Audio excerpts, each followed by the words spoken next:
Good afternoon. Welcome back to Texie Talk.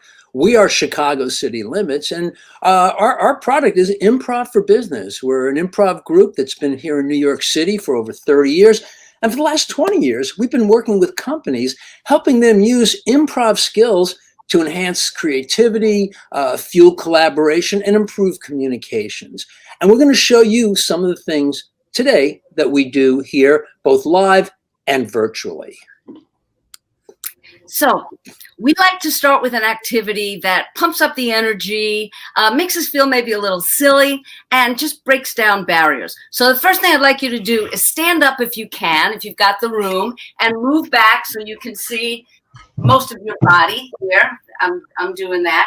And this is a very simple exercise. What I'm going to do, and what you're going to follow me doing, is just shaking out right arm, right leg, left leg. And I start with 8. So it'll look like this. 1, 2, 3, 4, 5, 6, 7, 8. Then switch to the left. 1, 2, 3, 4, 5, 6, 7, 8. Then the right leg. 2, 3, 4, 5, 6, 7, 8.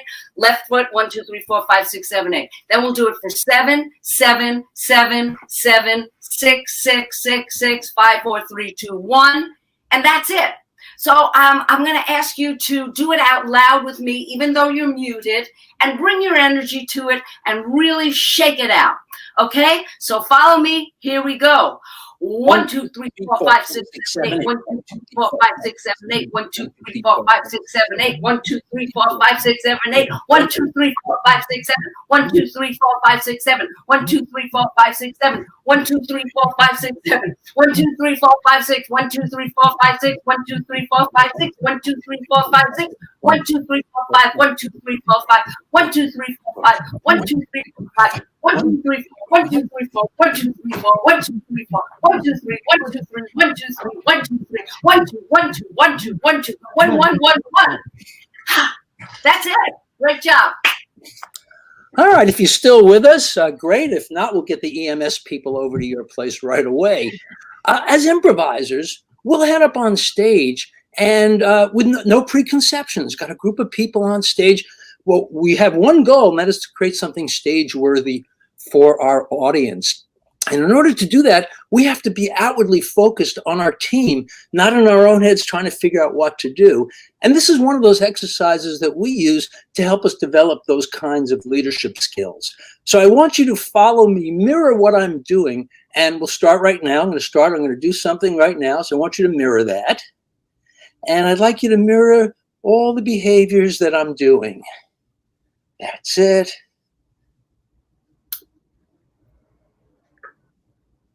Okay, good. You did a good job, I'm sure, but maybe it was hard sometimes. And the reason it was hard wasn't so much your skill sets, it was me. As the leader, I wasn't taking care of you. I was moving too fast sometimes, not paying attention to my team. I'm going to do it again, and this time I'm going to take care of you. So let's do that mirror one more time.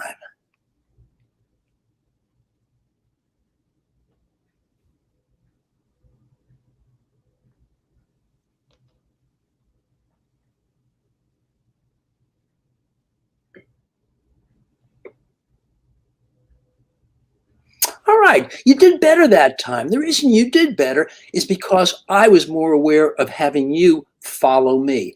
As a leader, I've got to keep my team together. It's my job to focus outwardly on my team, not inwardly on what I'm trying to create. So the idea of taking care of each other is best exemplified with something we call in the improvisation community, yes-anding. Yes-anding is the foundation of improvisation.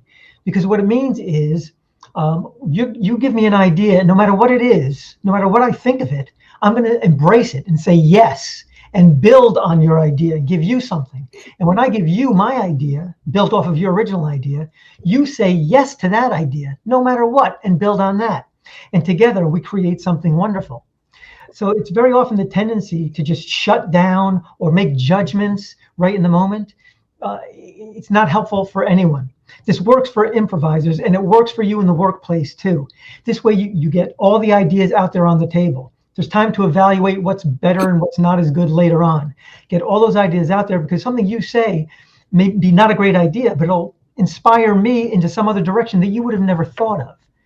And the way we can illustrate this for you best is maybe by making up a story together. You and I will make up a story together. Don't worry, I'll do all the heavy lifting. All I want you to do is to say yes to me no matter what I say. Literally, out loud, after everything I say, you say yes. And just like Linda talked about earlier, make it really enthusiastic. You can physicalize it, whatever you want, but out loud, say yes after everything that I say. And we'll see what happens. You ready? Yes. Yeah, it wasn't great. Are you ready? Yes. That's the enthusiasm I'm looking for. Okay, so everybody, you want to make up a story together? Yes. Yes. Should it be a Western story? Yes. Is the story about a sheriff who some of the townsfolk say is getting too old to do his job? Yes. And is the mayor in the sheriff's office getting ready to fire him? Yes. Yes. But at that point, does one of the townsfolk rush into the office? Yes. Yes. And does that guy say, "Sheriff, you got to come quick. Bad guy Bart is wreaking all sorts of havoc over at the saloon"? Yes. And does the sheriff say, "Excuse me, Mr. Mayor, but there's something I got to get done"? Yes. Yes. So does the sheriff hop on his horse and race over to the saloon with the mayor right behind him? Yes. Yes. And when he gets to the saloon, does he beat up bad guy Bart and toss him out of town? Yes. Yes. And does the mayor say, "I do hereby proclaim that this here sheriff will remain sheriff of this here town for the rest of his days"? Yes. Yes. And do the townsfolk cheer, and do they all live happily ever after? Yes. Yes. See, wasn't that great? Because you said yes to all my ideas, whether they were good or bad, we created a nice story together. Now, in the interest of fairness, equal time, let's do it again. We'll do a different story. And this time, after everything I say, I want you to say no. Just as enthusiastically as you said yes, this time, whatever I say, you say no. And we'll see how it goes. All right? Here we are. Hey, you want to make up a story together? No. No. Okay. Well, then we got nothing. Okay. All right. So to further demonstrate the effectiveness of yes and, the three of us are going to improvise a story with your help. So what I'd like you to do right now is in your chat box, write a made up title. Make up a title for our made up story, which we're going to create together. Just write it out now, and I'll take the first one that I see. Let's see what we got here. Okay. All right. So I see, great. I see heavenly bodies. That's the first one I saw. Heavenly bodies will be our title to our improvised story. So with heavenly bodies being the title, we bring you to a story. Jack was a lonely guy. He didn't have any friends. He was kind of nerdy, you know? He was scrawny and not very well liked by a lot of people, but he wanted to change things around. So every weekend, he decided he was going to work out. He'd run and he'd run and he'd run some more. After he was running, he'd start to do push-ups and sit-ups. And every other kind of exercise that he saw in his marine exercise book. And one day, it actually paid off. As he was toweling off, a young woman walked by him and said, "Hi, I haven't seen you here before." And Jack was very nervous. He wasn't very good at talking to girls. Because he hadn't had much experience with them. Yes, I have been here before, but it's been a little while and I don't come here all the time. But I am here today. Well, she laughed and she said, well, I have a flyer for a fashion show that I happen to be in. I mean, I'm new at this, but if you feel like coming, please do. Well, he said, "Wow, that's great. I'd love to. I would definitely love to. Here, I'll take it." And he took it and off she went. Jack was in the best mood of his life. And he got ready. The day of the fashion show, he dressed up real spiffy and he went down to the place where it was happening. And there before him, there they were. The most beautiful women he had ever seen in his lives and some of the most handsome men he had ever seen walking down that runway but none could compare to her as she entered the room. And when she did, he couldn't blink. He couldn't take his eyes off her even for a nanosecond. He was smitten. The best thing he ever did, he said to himself, was to start working out. And she looked at him too. It was magical. And then at that moment, lightning struck the room and suddenly the lights went out. Fires erupted all around the room. And he could hear her calling off, "Help! Help! Help!" So Jack just crawled to where she was, reached her hand, but it was too late for... Reaching hands, he dove even further, grabbed her by the shoulders, and started pulling her away from the flames as they surrounded her body. He then picked her up. He struggled a little, but his push-ups were really paying off now, and he carried her out of the room. And she looked up at him, charred clothing which was falling off of her, and she said, "Now I know what it means to be a heavenly body." Okay, so that was our made-up story with your help. And as you can see, that story couldn't have even begun without us first listening to each other, effectively listening, so we hear what the other person is saying, and then yes-anding it, which means accepting other people's ideas and then building on top of it.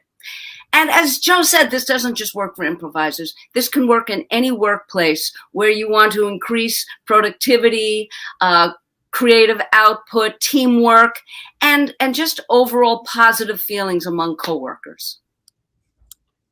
Well, we've given you kind of a quick overview of how we approach improv for business. And just to recap a few things here, which I'd love you to kind of think about.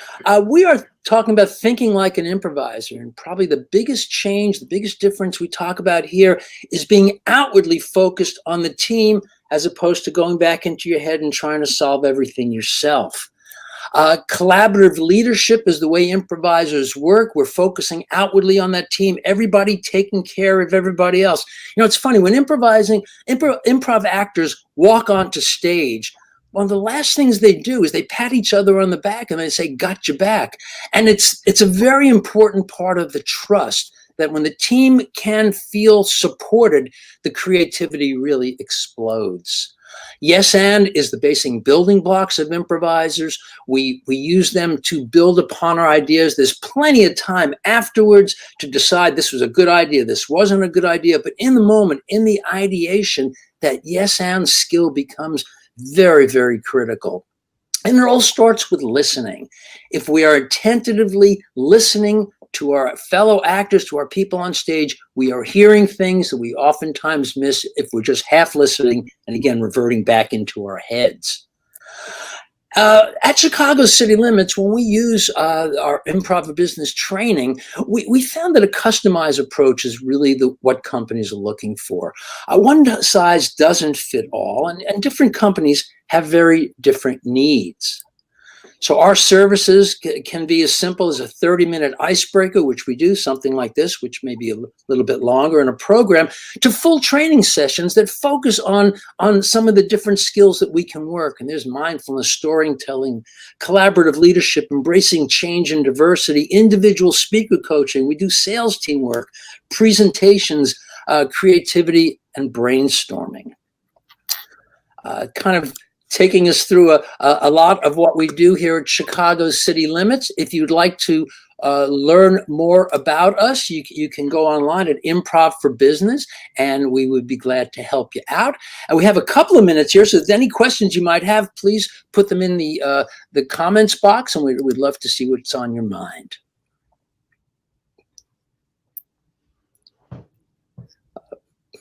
We've got one question here, and that is, how many people are needed in your process? And that's a very good question.